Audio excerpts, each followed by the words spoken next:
갓난아이는 복잡하지가 않습니다. 그냥 엄마 품에 안겨 있기만 하면 됩니다. 세계를 어머니를 통해서 경험합니다. 그러니까 갓난아이 같다고 하는 것은 우리가 뭐 무식하다 어쩌다 그게 아니라 예수 그리스도 좀 더 넓혀서 삼위일체 하나님을 통해서만 세계를 경험한다는 뜻입니다. 이게 쉽지가 않아요.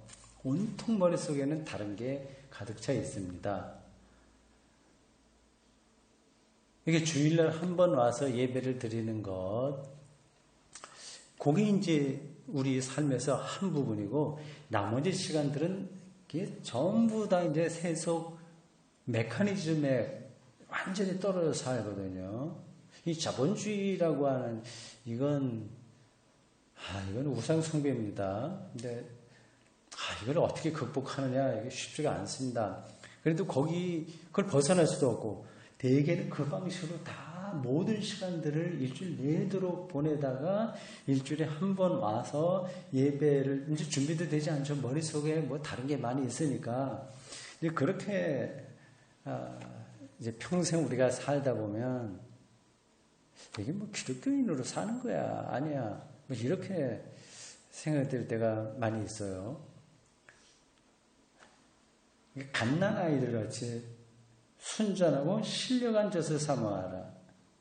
예수 그리스도에게서 공급되는 생명의 말씀을 사모하라고 아니겠습니까? 제가 그거를 이제 다른 단어로 바꾸면 예수 그리스도를 통한 혹은 창조주 하나님을 통한 시원적 세계에 영적인 촉수를 맞춰라. 다른 걸 좀 내려놓고 여러분 그렇게 살아도 손해달 거 하나도 없습니다. 저 목사님 저도 그렇고요. 교회가 성장하냐 아니냐 이런 것들을 좀 내려놓고 뭐 그게 의미 없다는 건 아니니까 이해하고 들으십시오. 목사가 저 자신에게 늘 평생 동안 그렇게 말을 했습니다. 근데 말씀을 전하는 이것에 온통 올인하는 거죠. 이 말씀에 올인하는 거. 이게 순전하고 신령한 젖인 거죠. 이게 충분하다면 다른 거는 없어도 되는 거. 다른 것으로 채워지지 않아도 영적으로 충만한 거. 어린 갓난아이들은 그렇게 살잖아요. 머릿속에 넣으시면 됩니다. 그걸 여러분들이 좀 절감하도록 두 가지만 예를 들겠습니다.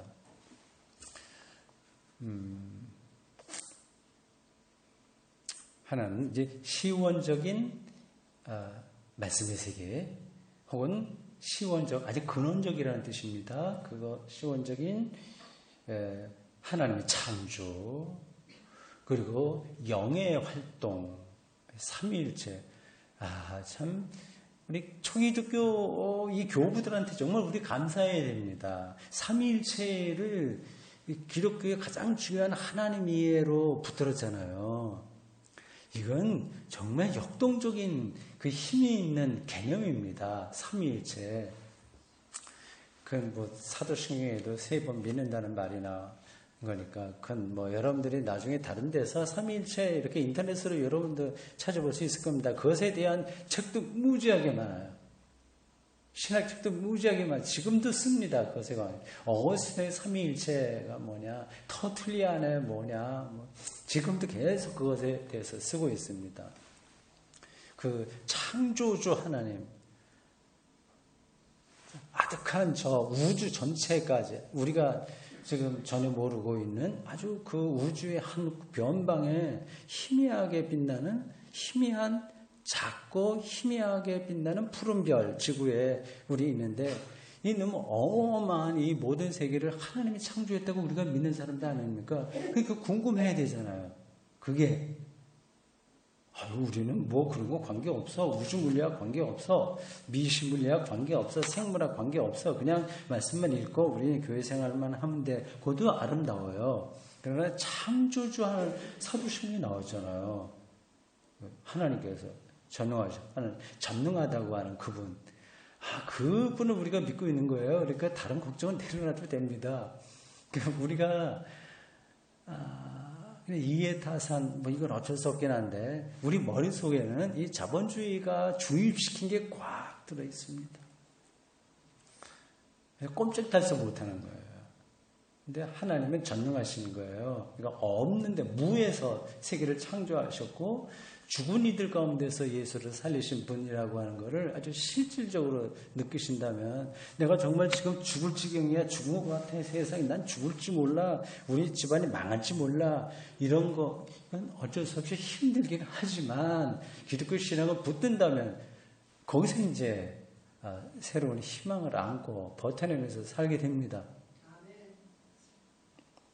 요거 시원적인 하나님의 창조, 시원적인 예수 그리스도의 구원, 십자가 부활, 시원적인 성령의 활동, 푸니마, 루아흐로 표현되고 있는 성령, 이런 것들을 여기 보면 1절에 2절에요. 순전하고 신령한 젖을 사모하는 갓난 아이처럼 그를 붙들라고 하는 겁니다.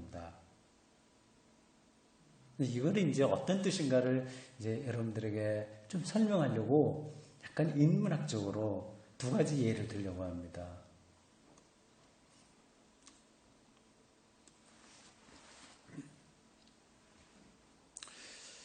하나는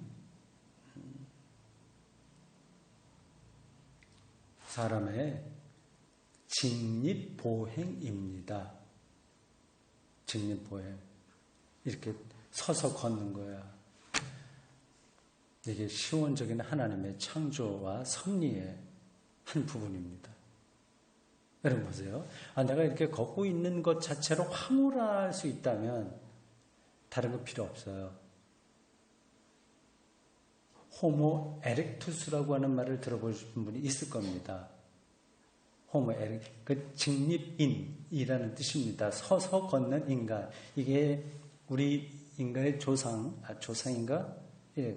우리가 이제, 우리 위로 거슬러 올라가게 되면은 유인원이 있습니다. 북경인, 네안데르탈인, 이런 것처럼 등등. 그리고 인간을 지금은 얘기할 때 호모 사피엔스 이렇게 이야기하죠. 생각하는 존재, 인간 얘기합니다. 그 생각하니까 인간이다, 이제 그겁니다. 근데 그 더 거슬러 올라가게 되면 한 300만 년 전쯤 가게 되면 직립인이 출현해요. 그거는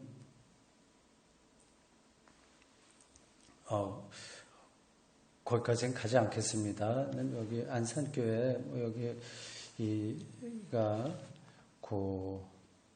창조론, 창조신앙하고 그 진화, 생물학이 말하는 진화, 요거를 어떻게 잘 정리를 해서 받아들이셨는지 어떤지 제가 잘 모르기 때문에 저는 이제 개인적으로 정말 개인적입니다. 여러분들 제가 그렇게 믿어라 드리는 말씀 아닙니다. 이 진화를 저는 받아들입니다. 하나님께서 진화의 방식으로 창조하셨다. 그렇게 믿어요. 그래서 그 호모 에렉투스라고 하는 그 순간 300만 년 전 고고 인류학자들이 밝혀낸 겁니다. 이게 오늘 21세기에는 이 자연 과학과 기독교 신앙의 관계를 정리하지 않으면 안 됩니다. 점점 앞으로 그런 시대가 더 오게 될 겁니다. 지금 AI, 인공지능까지 가고 있잖아요. 인간이 도대체 뭐냐에 대해서 주변에서 많은 요구를, 어떤 도전을 하고 있는데 기독교가 창조신앙은 흔들리지 않습니다. 기본적으로는 그걸 전제하는 거예요. 무조건 그건 안 돼, 이거 안 돼. 다윈 얘기한 거 다 틀렸어. 이렇게 하면, 그리고 양자역학, 불학적 성의 원리, 이러한 지금 첨단 물리학이 얘기한 건 미리 전에 다 나온 겁니다만 지금 AI까지 나가고 있는 시대에 이 자연과학하고의 긴장이면서도 대화, 이거 기독교에 붙어야 된다. 그거 다 무조건 일방적으로 밀어버리면 그럼 이제 전도가 안 되는 거예요. 생각 있는 현대인들이 기독교를 복음으로 받아들이지 않습니다. 그래서 그건 하여튼 그렇고요. 직립보행 이게 왜 엄청난 거냐? 그걸 말씀드린 거예요, 사실은요. 이 걷는다고 하는 사실을 여러분들이 더 근원적으로 생각해 보십시오. 이게 놀라운 거예요. 저도 딸만 둘을 키웠습니다. 지금들 이제 다 떠나서 집사람하고 저만 사는데 애기였을 때 요 녀석이 이제 기다가 이제 불어났다가 엎어졌다 이제 왔다 갔다 이렇게 뒹굴뒹굴 하다가 이제 무릎 꿇고 기다가 그 다음에 뭐 옆에 있는 의자 같은 거 붙들고 쓰고 엎드려 기다가 선다는 사실은 세계를 새롭게 경험하는 거예요. 예? 이게 우리 신앙적인 용어로 하면 그게 중생이고 거듭남이고 회개예요. 새롭게 세계를 보는 겁니다. 딸들을 그거 볼 때 신비로웠어요. 신비했습니다. 하양에 제가 살다가 지금 영천으로 거처로 옮겼는데, 그거 문득 떠오르네요. 그 아파트 마당에, 하양에서는 이제 아파트에 살았습니다. 젊은 아빠가 아주 어린애, 한 살, 2살 됐나? 그 아이가 이제 막 뒤뚱뒤뚱 뛰면서 막 걸어가다 넘어지고 이렇게 하는 거를 그 젊은 아빠가 정말 재밌듯이 바라보고 있어요. 그래서 자기 아이가 딸인지 아들인지 모르겠습니다만 서서 걷는 게 놀라운 거죠. 그래서 저는 이렇게 걸으면서 300만 년 전 우리 인류의 조상인 한 유인원이 나무 위에서 다른 동물처럼 살다가 내려와서 숲에서 천천히 일어서고 세계를 이제는 밑으로 보는 게 아니라 이제 위로 볼 수 있는 그러한 단계로 올라간 순간을 생생하게 경험합니다. 아주 놀라운 거예요. 내가 그 후손이기 때문에 이렇게 걷는 거 이게 얼마나 즐거운 일인지 황홀한지 모르겠습니다. 그거 하나 있고요. 이게 시원적인 창조의 세계라고 하는 거지. 요런 것들을 여러분 제 얘기 재밌죠? 그거 제가 리얼하게 제가 느끼고 사는 게 시원적 세계로 들어가는 겁니다. 그럼 다른 거는 재미없어요. 아니 재미있긴 있더라도 거기에 과히 그것 때문에 뭐 정신을 놓고 하지 않습니다. 두 번째 예는 카핀 베토벤이라고 하는 영화입니다. 혹시 그 영화 보신 분 계세요? 카핀 베토벤 얘기예요. 오늘 제가 호텔에 있다가 목사님이 데려와서 잠깐 여기 차를 타고 오는 중에 라디오에서 클래식 음악이 이렇게 나오더라고요. 그래서 목사님 클래식 음악 좋아하십니까? 좋아하신대요. 어제도 저 데려다 주고 오다가 그 FM 방송에 베토벤의 뭐가 나왔는데 그래서 교회당 마당에서 차 안에서 한참 듣고 있다 들어갔다 이렇게 말씀을 하셔서 그런 생각이 납니다.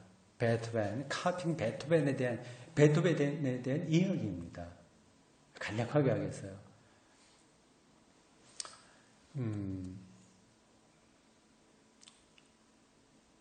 베토벤이 거의 마지막 때 합창교향곡 9번 합창 그거를 작곡해 놓고 필사자를 찾았습니다.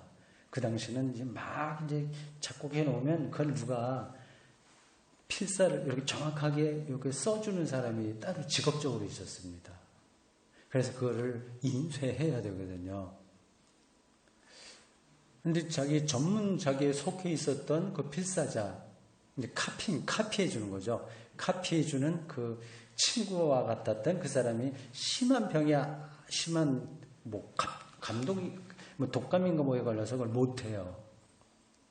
그래서 그 위엔에 있는, 비엔나, 오스트리아 비인이요. 우리 보통 비인이라고도 하고 비엔나라고도 하는데, 비인은 이제 원래 발음이고, 비엔나 하면 이제 좀 다른 식으로 부르는 건데, 거기 음악대학의 학장 친구에게,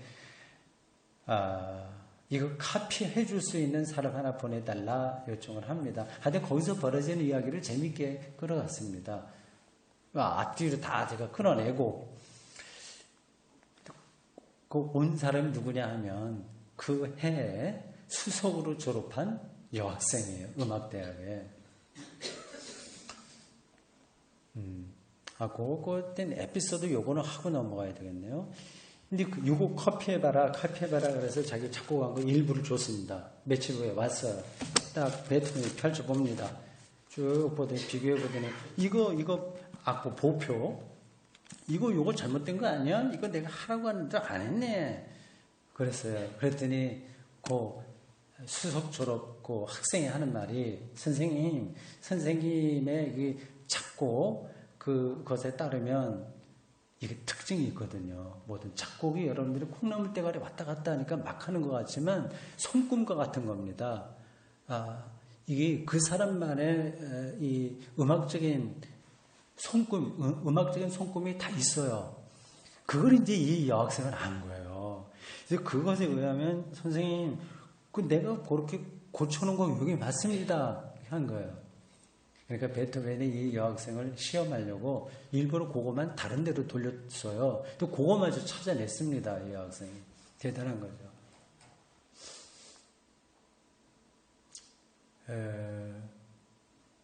피아니스트 계신데 뭐 전공하시는지 안 하는지 제가 모르겠습니다만은 그 연주자들 있잖아요. 그 한 시간짜리 곡 하나라고 한다면 한 30분, 20분 그 정도 하죠. 전체에는 1시간 이상 합니다만 한 곡은 뭐 15분이나 20분 이렇게 하는데 그거를 연주하는데 그걸 다 외워서 해요. 대단하죠. 왜 그게 가능하지 아시죠? 그게 왜 외워지는지. 악보에 길이 있기 때문에 그렇습니다. 우리에게는 이상하게 들려요. 길은 무슨 길이 있습니다. 그러니까 작곡을 잘 못하는 사람이 막 이렇게 악보를 이렇게 막 찍어서 어쨌든 그것도 작곡이라고 한다면 그거는 전문 연주자들이 외워서 연주하지 못합니다. 길이 없기 때문에. 성경도 마찬가지죠, 사실은. 그러니까 이 여학생은 그걸 안 거예요. 그 여학생에게 베토벤이 그런 얘기를 하네요. 사람들이 나를 귀먹었다고 하고 그렇게 무시하는데 아니야. 지금 나에겐 지금 소리가 들려. 내가 그거를 이렇게 쓰고 있을 뿐이야. 그런 겁니다. 그 작곡가들의 그 시원적 세계인 거죠. 근원적인 세계예요. 우리가 뭐 작곡가처럼 살자고 그런 게 아니라 우리는 복음을 시원적으로 경험한 사람들. 그것만 있으면 충분한 영적인 상태. 동의하시죠? 이해하시죠? 안 되면 동의하시죠? 이러면 안 되는데. 믿습니까? 해야 되는데. 말이 왜 이렇게 나왔을까요? 그거 있습니다. 그걸 여러분들이 아직까지 그게 느껴지시는 분이 있고 아닌 분이 계시는데, 베토벤 갓난아기들 같이 순전하고 신령한 자세에서 살아가면서 그 순전하고 신령한 게 뭔지를 실질적으로 느껴야 되지 않겠습니까? 그거를 제가 지금 예로 설명한 거예요. 이 걷는다고 하는 것에 대해서 황홀하게 느끼는 게 이게 신령한 겁니다. 하나님의 창조한 세계에서 걷잖아요. 그리고 소리를 듣고서 거기서 어떤 감동과 느낌을 받아서 이 시간에는 다른 거 필요 없어. 그 소리만 듣고 있으면은 충만한 생명, 가득 충만한 성령 충만이라고 얘기합니다. 여러분들은 종교적 용어하고 일반 용어하고가 어떻게 연결되는지를 그게 잘 안 되기 때문에 그 성경 이야기도 잠깐만 겉돌아요. 이게 추상적으로 돼요. 성령 충만하면은 그게 기독교 안에서는 딱 그림이 그려져 있습니다. 여기 안에 들어온 것만 성령 충만이라고 합니다. 근데 베토벤의 그런 경험들, 직립해서 꽃들을 보고 순례자, 그게 충만한 거예요. 생명 충만한 거예요. 성령은 생명의 영이에요. 그러니까 생명으로 가득한 게 성령 충만한 겁니다.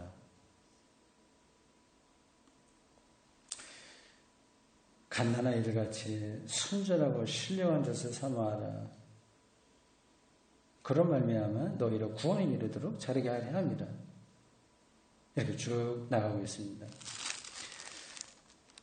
아주 2절 말씀이 저에게 꽉 박혔어요. 제가 언젠가 요걸 갖고 좀 설교 좀 해봐야 되겠다 생각이 문득 드네요. 요 교회력에 따라서 저는 설교합니다.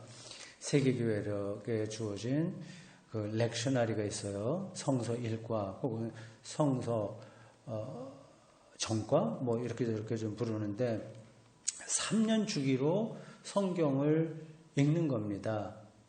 그래서 거기에는 구약 나오고 제1독서로 두 번째는 시편 읽기가 나오고 요거는 조금 늘 나오는 거니까 요거는 뭐 그거까지 포함시키면 되겠네요. 그럼 4가지가 되겠습니다. 구약 읽고요. 구약, 그다음에 시편 따라오고, 그다음에 신약 중에서 서신 읽고, 그다음에 복음서 읽고 이렇게 합니다. 그 세계 교회력에 따라서 이렇게 쭉 교회가 그 주일 혹은 그거는 이제 보통 날도 다 돼 있습니다. 우리는 주일날 예배드리기 때문에 주일에 해당하는 것을 설교 본문으로 삼습니다. 그래서 요게 언젠가 한번 그 교회력으로 렉셔너리 성서 1과로 나오게 되면 요 갓난아이들 같이 순전하고 신령한 젖을 사모하라 요거를 잘 붙들어서 한번 설교해봐야 되겠다는 생각에 오늘 아침에 여기 앉아 있으면서 이거 다시 읽을 때 들었습니다. 정말 귀한 말씀이었어요. 9절 보십시오. 연관되는 겁니다. 9절. 그 순전하고 신령한 젖을 사모하는 사람이 어떠냐 하는 거죠. 이렇게 베드로 사도가 참 고맙습니다. 복음의 진수를 이렇게 멋있게 표현해 주다니 감사한 일이에요. 너희는 택하신 족속이요, 왕 같은 제사장이요, 거룩한 나라요, 그의 소유가 된 백성이다. 그 4가지로 얘기했습니다. 그게 정체성인 거예요. 택하신 족속, 왕 같은 제사장. 자, 우리가 왕 같은 제사장이라는 거죠.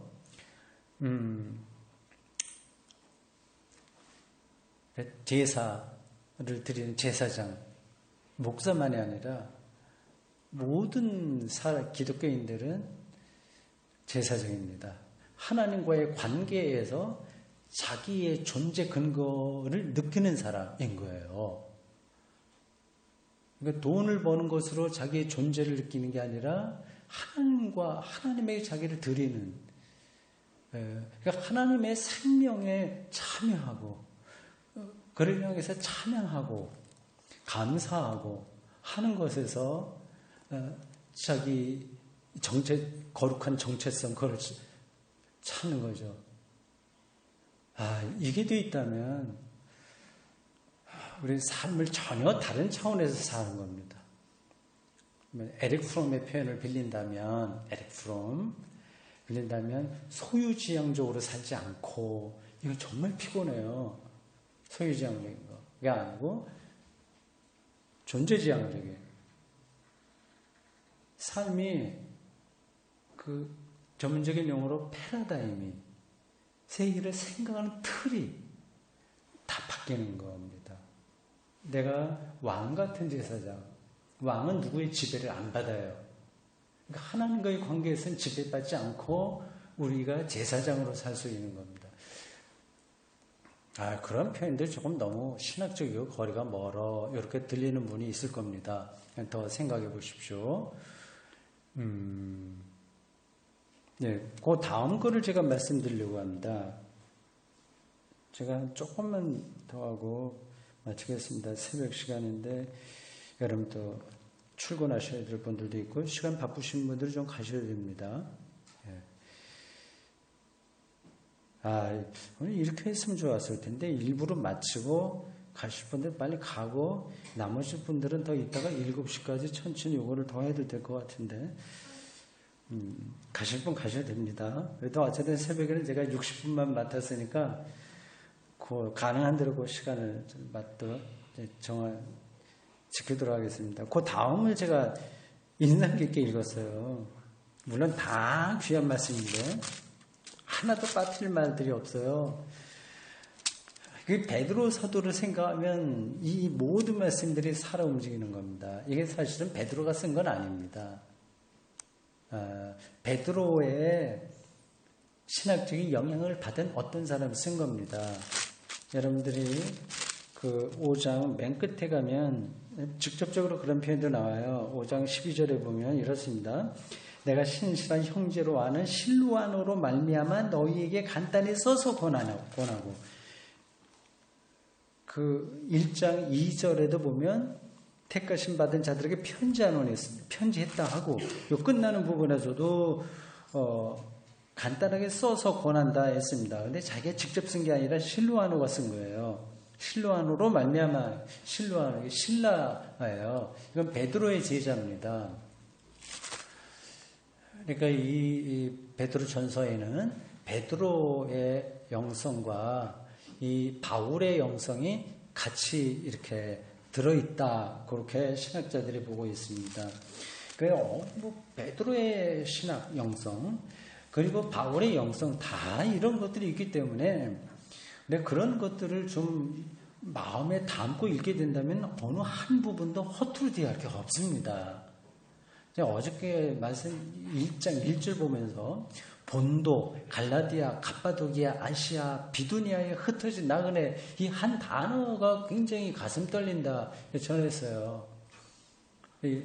시인의 마음일지도 모릅니다. 그 신학자는 다 시인이 됩니다.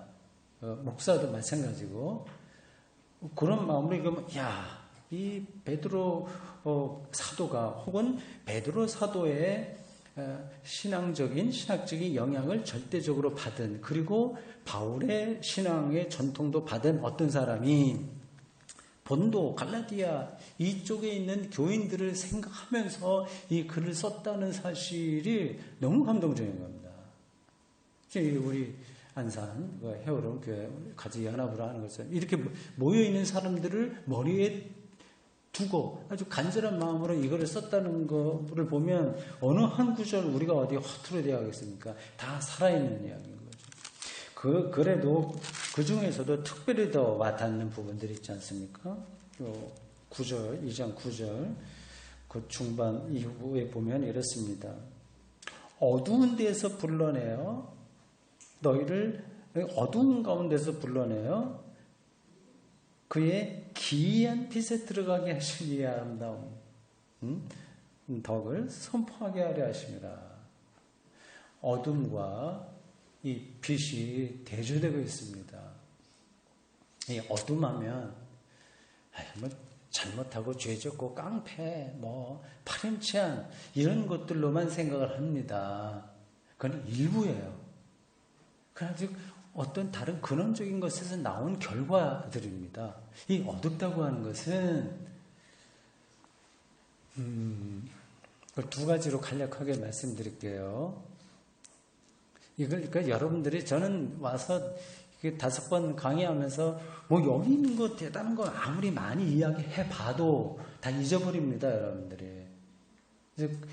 그리고 내가 또 아는 것도 많지도 않고 말입니다. 다만 저의 시각, 이걸 바라보는 시각, 저 정명수 목사가 성경을 저런 시각으로 바라보네. 근데 그래도 그런 시각도 필요하네.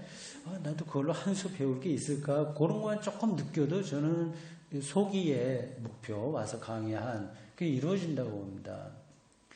여러분들이 잠깐 옆으로 지나가는 얘기도 그래서 제가 좀 드리는 거예요. 성경 하나하나 일일이 다 해서 은혜 받고 감동받는 것도 중요하지만 그런 것들도 다 없어지는 거고 우리의 태도를 그리스도인으로서의 그런 태도를 배우는 겁니다. 평생 동안. 그게 어떤 자극을 받아야 그 태도가 달라져요. 테니스 얘기를 드릴게요. 6시 12분이네요. 제가 6시 반까지 해도 될까요? 가실 분 가셔야 돼요. 네. 테니스, 우리 목사님은 이제 음악이나 이런 거에 저희가 기쁘시고 관심이 있으신데 저는 테니스를 좋아했습니다. 평생 동안 목회한 게 제일 중요했고 그 다음에 하는 거는 요거 하나, 테니스였습니다. 요즘 제가 C.S. 루이스의 순전한 기독교를 읽는데 거기 테니스 얘기가 나오더라고요. 그래서 굉장히 반가웠습니다. 하는 얘기가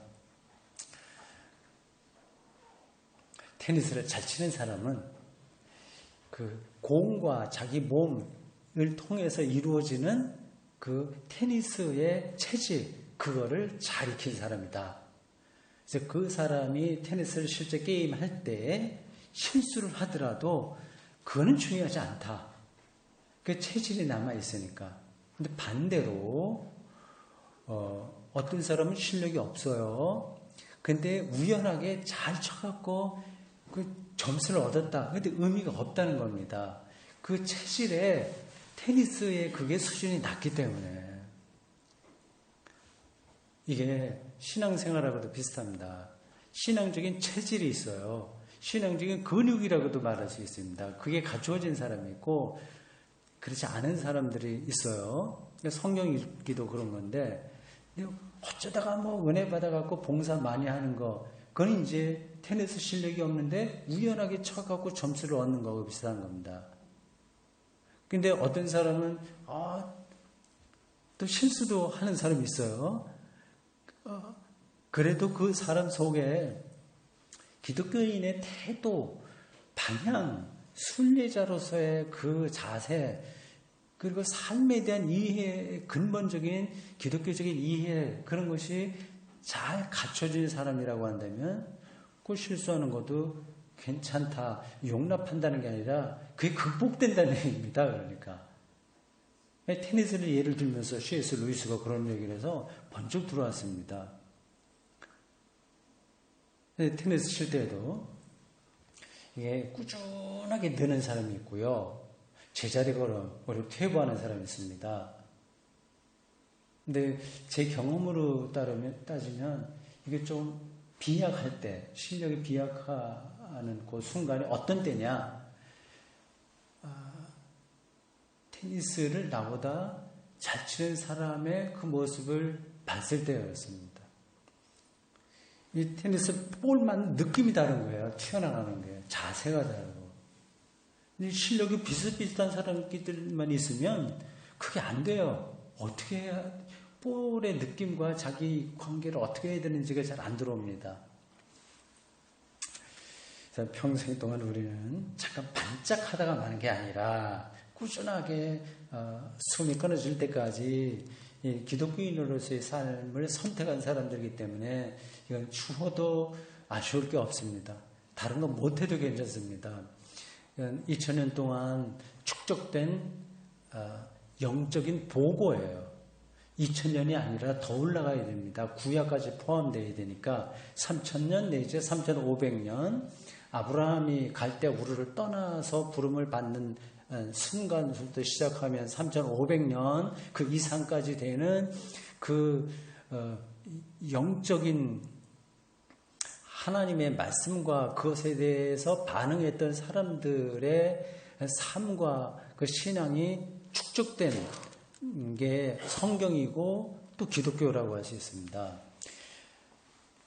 그 길을 가는 거죠. 체질, 영적인 체질. 그거를 제가 이 시간에 잠깐 왔다 갑니다만 조금이라도 여러분들에게 전달이 된다면 그것으로 만족한다 그런 뜻으로 드린 겁니다. 그러니까 어두운 데서 불러내어 기이한 빛에 들어가게 하신, 어둡다고 하는 것을 그냥 뭐 잘못한 거, 깡패짓한 거 뭐 이런 정도가 아니라 여러분 생각이 있는 사람들은 다 알고 있는 건데 이 세상은 근본적으로 어둡습니다.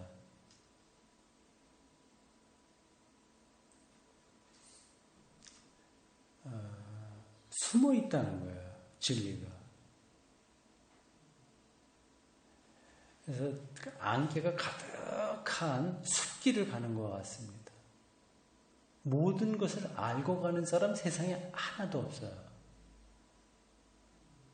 아는 것처럼 포즈를 취하는 것뿐입니다. 어떤 예를 들을까요? 여기 손수건이 있습니다. 이렇게 닦으라고. 고맙습니다. 이 타올 보이죠? 색깔도 이렇고요. 부드럽고. 이걸 여기에 올려다 놓은 분이 계십니다. 저는 누군지 몰라요. 그의 마음이 여기 담겨 있겠죠?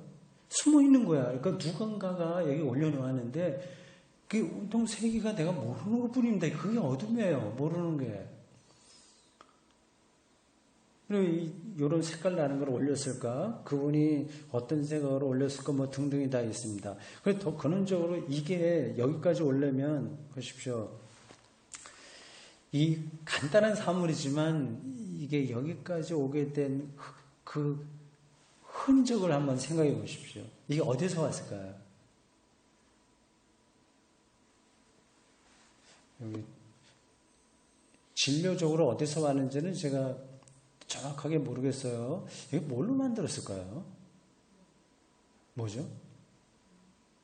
면인가요? 면. 네. 그럼 그 면을 만들게 된 그 더 어떤 데가 있을 거 아니겠습니까? 그리고 나무에서 왔다고 한다면 그 나무가 지난 여름에 자란 흔적도 있을 거 아니겠습니까? 아니면 석유에서 뽑아낸 뭐라고 한다면 그 석유가 어디서 왔냐? 아주 옛날 수백만 년 전에 지구에 있었던 그 나무들이 땅속에 들어가서 수십만 년 썩고 그래서 그 원유가 돼갖고 그걸 지금 뽑아내서 거기서 자동차도 달리고 거기서 뭐 이 석유 같은 것도 좀 빼내고 할 겁니다. 그걸 뭐 카시미론이라고 하나 제가 정확한 표현은 모르겠어요. 그릇도 거기서 만들고 하는 거 아니겠습니까? 그런 사물들도 다 숨어 있는 거예요. 그냥 어두운 겁니다. 그래서 지금 여러분들이 여기 할머니 아까 좀 몇 분 계시다 가시기도 하신데 이렇게 말씀의 자리에서 만났잖아요.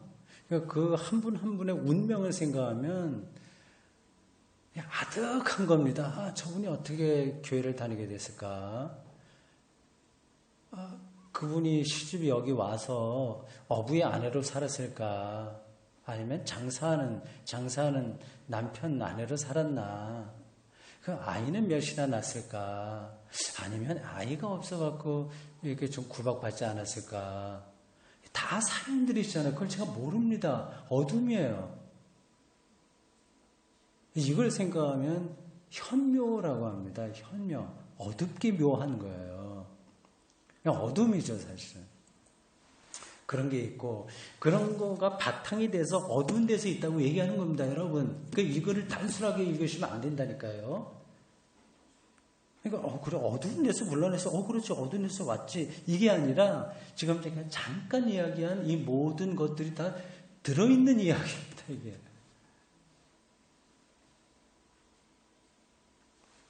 더 근본적으로 이게 어둡다고 하는 것은 생명이 단절됐다는 뜻입니다. 생명은 하나님과의 관계에서만 주어지거든요. 그러니까 하나님 없이 살던 로마 지배 체제에서의 그 모든 삶들을 어둠이라고 표현하는 겁니다. 만약 우리가 이 21세기 이 천박한 자본주의 속에 너무 깊이 들어가 버렸다면 그럼 이제 그게 어둠입니다, 사실은. 근데 그게 있어야 돈이 좀 든든하게 있어야 좀 안심되잖아요, 우리가 지금. 그건 이제 돈에 의지한다는 거죠. 자기가 의지하는 게 신입니다. 그게 우상숭배고요. 어떤 면에서는 지금 21세기를 사는 우리들은 하나님을 믿기가 정말 어렵습니다. 이 구조 자체가. 일방적으로 이 물질 중심, 재물 중심 가니까요. 뭐 교회도 여전히 그런 방식으로 이렇게 갈 때가 좀 있어서 약간 씁쓸하다 생각이 듭니다. 어두운 데서 이거는 이 세계 자체가 어둠이다라고 하는 거하고 생명과 단절됐다고 하는 차원에서 어둠입니다. 근데 기이한 빛으로 갔다. 빛으로 들어가게 하신 이의 아름다운 덕을 선포한다. 빛, 볼 수 있게 하는 근원입니다. 여기 지금 불을 끄면 안 보여요. 그러니까 빛이 있으므로 모든 게 존재하는 겁니다. 뭘 알게 되는 인식, 이것도 빛이에요. 이 물질로 이 빛, 참 신기한 겁니다. 이 빛이. 이 태양으로부터 빛이 오는 게 근원이잖아요. 물리학이 지금 첨단으로 가고 있지만 이 빛이 입자인지 파동인지 몰라요. 이상하죠? 이 입자라고 하면 알맹이들이에요. 그러면 이렇게 유리로 막아놓으면 입자는 통과를 합니까? 못합니까? 못해요. 근데 빛은 통과하거든요.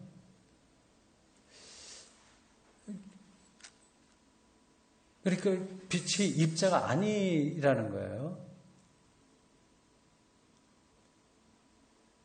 근데 또 그게 파동은 이제 입자가 아니라 파도가 치듯이 이렇게 움직이는 힘을 가리키거든요. 제가 지금 그전에는 그걸 개념을 정확하게 알았었는데 지금 약간 헷갈립니다. 어쨌든 그런 차원이 있습니다. 이게 빛이 입자냐 파동이냐도 이거를 아주 간단한 것마저도 물리학이 다 모른다. 이거는 근원에 대해서는 사실은 우리가 아는 게 없는 겁니다. 근데 빛이 어쨌든 우리 세계를 알게 해주는 근원이에요. 하나님께서 세계를 창조할 때 순서에서 보면 처음이 빛입니다. 이 모든 존재하는 것들 근거인 거죠. 이 기이한 빛에 들어가게 하실 이의 아름다움 덕, 이 말은요, 여러분,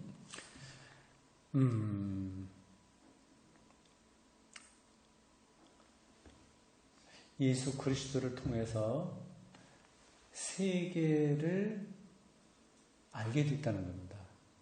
생명을 알게 됐다는 겁니다. 무언가를 보게 되었다는 겁니다. 그 그리스도를 통해서만 세계를 실질적으로 이해하게 됐다는 겁니다. 그게 기이한 빛이 가리키고 있는 의미예요. 이거 뻔한 이야기 같은데 그렇지 않습니다. 우리는 세계를 경험하는 것이 저 사람 공부 많이 해갖고 스펙도 좋고 해서 어떻게 됐고 아이들은 어떻게 됐대. 온통 우리들 머릿속엔 그걸로 세계를 경험하죠. 이건 어쩔 수 없긴 합니다. 제가 살고 있는 곳은 조그만 마을인데 그 동네 분들하고 저도 이제 바깥에서 들어간 사람이에요. 한 7, 8년 됐습니다. 그 어른들하고 가장 젊은 사람이 거의 이장인데 그분이 환갑이에요. 그리고 두 번째로 젊은 사람이 저희 집사람이고 제가 세 번째로 젊고 그렇습니다. 그러면 이제 지나가다 얘기하고 그러면 조금 얘기하다 보면 좀 기분이 좋으면 꼭 자녀들 이야기합니다. 근데 그 관심이 이제 거기에만 다 나쁜다는 뜻이 아닙니다. 그러니까 우리는 세계를 그 방식으로 경험하는 겁니다. 근데 기이한 빛은 전혀 다른 거예요.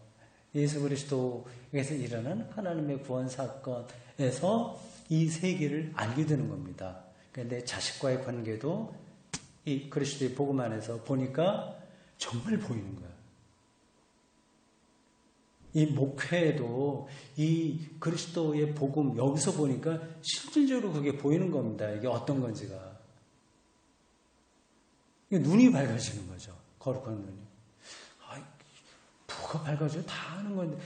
어둡다니까요, 여러분.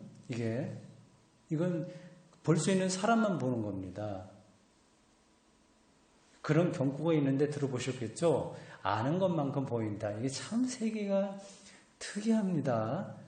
이게 모르면 깜깜한 거예요, 이게. 그러면서도 아는 것처럼 생각합니다.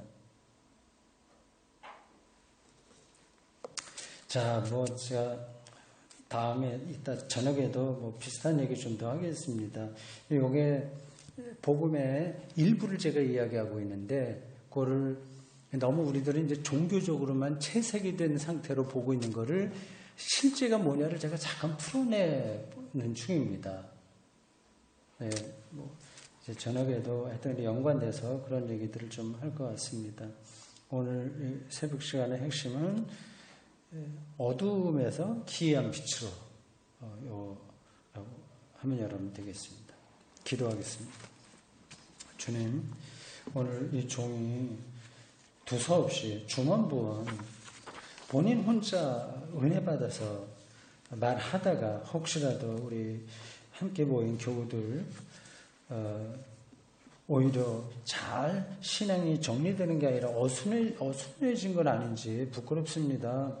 이 모든 것 저의 한계 주님께서 씻겨주시고 우리 나름대로 제가 최선을 다했으니 이 말씀들이 우리 함께 참여한 교우들의 영혼 깊은 곳에 작은 씨앗처럼 심겨져서 좋은 결실로 나타나기를 중심으로 바랍니다. 예수님의 이름으로 기도합니다. 아멘.